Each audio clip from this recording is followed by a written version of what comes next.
Nga kjo e hënë, babaj I Bokës Gjakovës do të pres mira ushtarë. Në këtë zonë ushtarake do të zbarkojnë ushtarët e 29 vendeve të NATO-s për stërvitjen ushtarake ndërkombëtare Defender Europe 2025.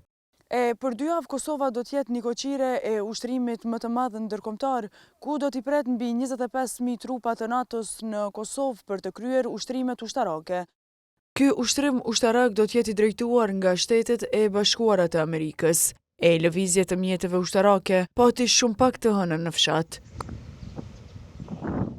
Kryetari I këtij fshati Ram Tali flet me emocione për këtë stërvitje ndërkombëtare. Ky ushtrim neve na gëzon shumë, se për fat keq përpara kurrëherë s'kem pas ushtri, e tash të vinë me ushtria jonë krah për krah, me ushtrinë e Shtetet Bashkuara të Amerikës, me NATO-n, me shtetet e rajonit, jo ata agresiv si janë Serbia, jo ata agresivin, po me këto shtetet që janë demokratike, krah për krah, ushtria jonë me lullëzue, është e mirë pritne të naheret. Ata janë djemë tonë, pa ushtri nuk ka shtet. Tali thot se janë të vendosura edhe shenjat e zonës ushtarake.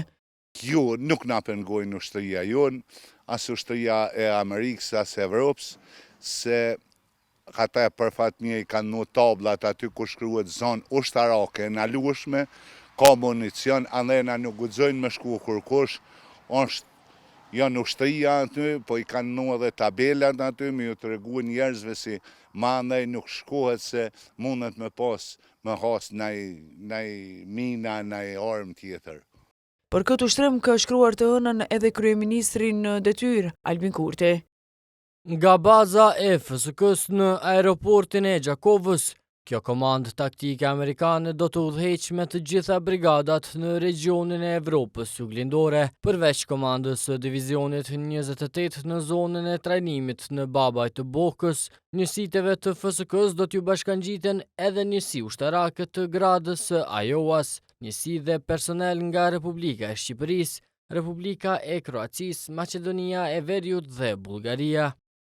Kosova do t'jetë një koqire për herë të tretë e njërit ndër ushtrimeve më të mëdha ndërkombëtare të udhëhequra nga ushtria e Shteteve të Bashkuara të Amerikës për Evropë dhe Afrikë, Defender Europe 2025.